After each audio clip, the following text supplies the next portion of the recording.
Well, greetings, salutations guys and girls.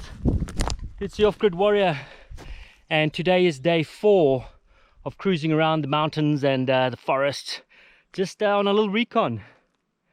You know, new terrain, have to check it out. A couple days ago I managed to take a little stumble on a log stump, which there are many of around here, because a lot of what I've been through is old forest areas which have been cut, so a lot of stumps in the long grass. I managed to take a little tumble and yeah, put a little bit of a twist on the ankle, a little bit of a strain, so I'm kind of nursing it. It definitely put a damper on the mileage that I wanted to cover, and you got to be careful out here. You know, it's all fun and games until all of a sudden you're not walking. I've been in that situation and had to sort of drag myself out on one leg pretty much, and it was a uncomfortable I don't know, 6-7 hours. So trying to avoid injury. So I think the plan for tonight is, since I've had to do a mixture of hammock camping and vehicle camping, I really want to just get out into the woods, old school, and you know, build a little shelter and hang out for the night, my last night out here. So that's what we're going to do. Try not to injure myself. So I'm just looking for huckleberries too, guys. It is huckleberry season, and oh, there we go. If you've never had a huckleberry, you should do so. Look at these little beautiful, man, these are just some of the best little berries known to mankind, as far as I'm concerned. I think the other good berry that I've had is lingonberry. I believe it's a Swedish berry. That was pretty tasty too. But the huckleberry is definitely up there for me. Do note that if you eat these all day long, you will feel it at the end of the day. Okay, so heading for the tree line, and on my way there I'm just going to put the camera down so I can focus on my steps here. For a lot of stumps, and I really don't want to injure myself, so there you go. See you in a bit. Okay, so I'm right here in the tree line, and I think I may see a good spot already. Didn't have to do much hunting around for this. There's a little flat pad over there. I've got some blowdowns over here. It looks like there's 3 or 4 blowdowns right there. And as you can see, everything is on a slope here. There's a little padded area there, and the nice thing about the location of that little padded area is we've got a tree over here, padded area, tree over there. So as far as hammock camping goes, good location. Now I don't know if it's easy or difficult for you guys to see, but everything here is on a slope, all right, and having a little padded area between these 2 trees really is perfect, because you want to be able to get out of your hammock, or if I built a little shelter here, you want to be able to step out and be on a flat area. It allows you to do chores, I don't know, put your clothes on, or perhaps build a little campfire nearby. And it sort of lessens the likelihood of you twisting your ankle. When you're operating on a slope side like this, every step is up or down or sideways, one leg, one ankle higher, constantly tweaked. There's a likelihood of you injuring yourself. So a little flat pad like this, perfect. The other thing is having these trees behind me over here also acts as kind of a barrier. It limits anything coming over. Critters, even critters want to take the path of, you know, least resistance. They'll walk around things as opposed to over them. So it gives me a little bit of a barrier there. I can excuse me, have 3 sides to worry about more than, you know, rather than 4. And there's also a lot of downed wood on the ground over here. Lots of wood for fire making. If I was going to build a shelter, man, I've got more than enough. I've got 3 downed trees right here. I've got some dead standing right here. I see some more over there. Another thing to keep in mind, if you find yourself forced to build shelter on a slope side like this, or maybe not forced, maybe it's something you want to do, it's always easier to move dead wood or logs from the top down as opposed to trying to bring logs from the bottom up. I know, kind of an obvious thing, but trust me, you might find a spot and go, oh yeah, look down there, I've got a whole bunch of logs I can use. But as soon as you start moving those logs uphill, you'll find yourself wishing that they were uphill and you were moving them down. Anyways, this is something to think about. Right now I'm going to clean up that little area over there, clean up the trip hazards around, and we'll go from there. Let's do it. Okay, so let the camp cleanup commence. I'm going to use one of my favorite tools in the world, the old Silky Big Boy. If you do enjoy being out in the woods and process woods, and perhaps you operate from a backpack, I'd strongly recommend the Silky. No, I'm not being sponsored by Silky, but this is an awesome store. Okay folks, so as you can see, I've spent a little time smoothing out and flattening this zone here, and it's looking pretty good, I must say. And you can see around the perimeter I have some twigs and small logs over here, just around the camp. And let me just be clear, I'm not trying to build a fence, a wall, and I do not think this is going to keep anything out.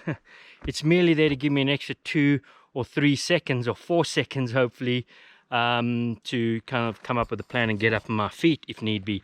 It's just really a noise maker, and most critters are pretty smart. They'll go around or under things like this, but it's you know, a little bit of peace of mind. I'm not going to obsess about it.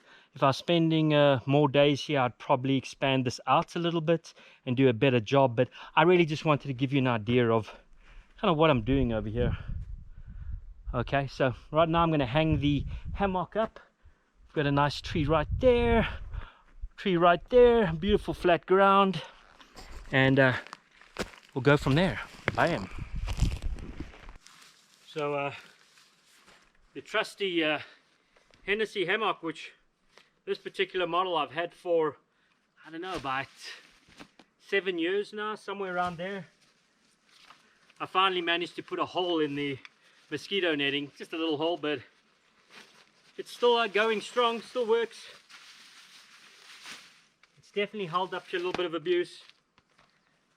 So get the straps on.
Now, let's see if I've got the door on the right side. It's always a mystery when I hang it up whether I've got the door on the right side or not. Ah, yes I do.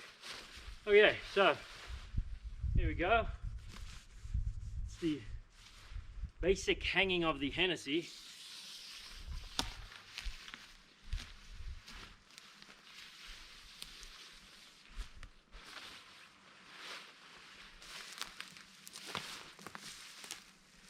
And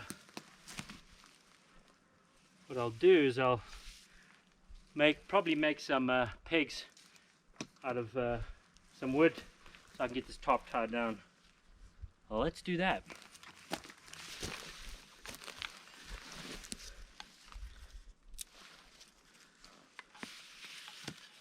So we're not going to overcomplicate this at all, really. Just a quick little stake over here, nothing fancy.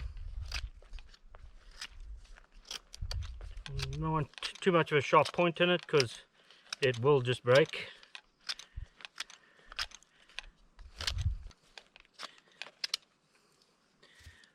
That'll do. And one thing when you're stringing out lines like this around your campsite is don't string them out like this all across the campsite, you know, like just try and keep them short, because invariably they end up being tripping hazards if you have these long lines around your tent or hammock. Just keep them nice and short so you don't have to trip over them when you're getting out in the evening to go to the bathroom or something. Drive that in a good angle. There we go. And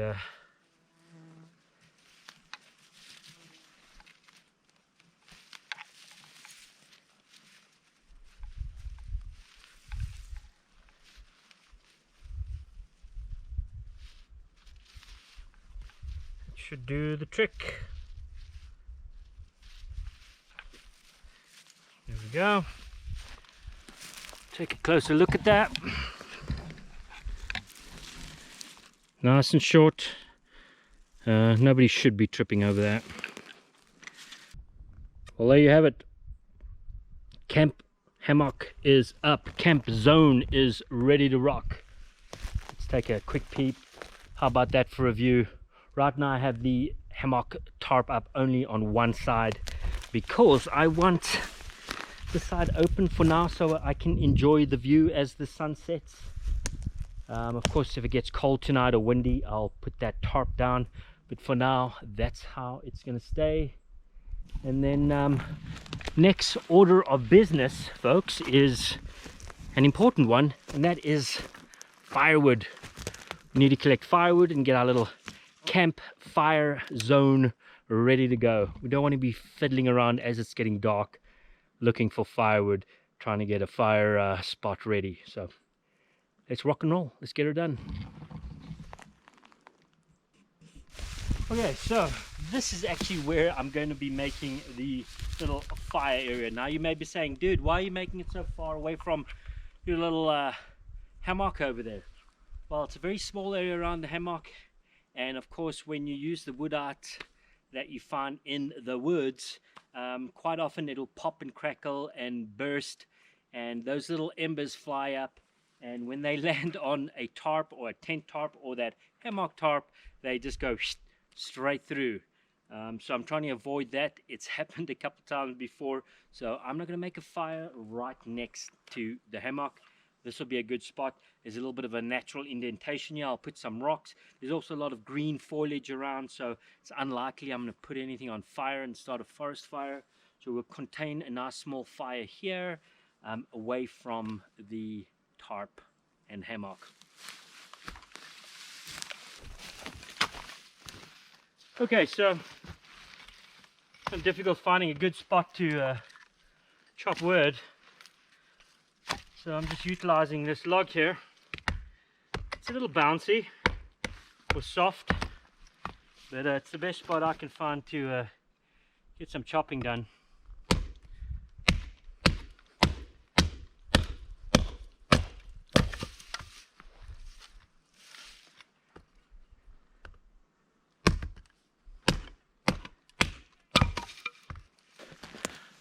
I'm looking for good items for tinder. Just so happens on this upside of this ball route, got some good tinder right here. So we'll grab it. I'll take it. Oh yeah.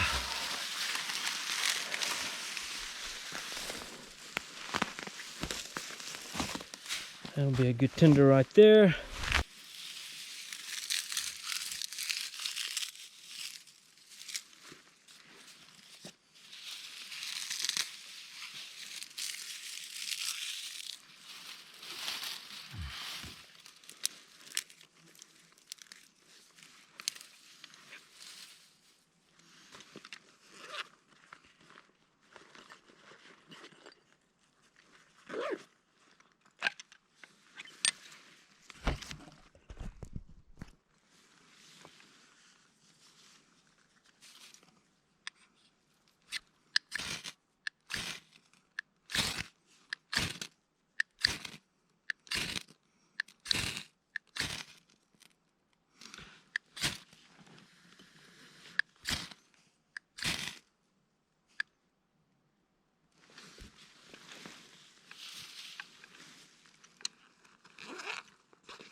Well folks, I guess at this point there's really not much going to be going on tonight.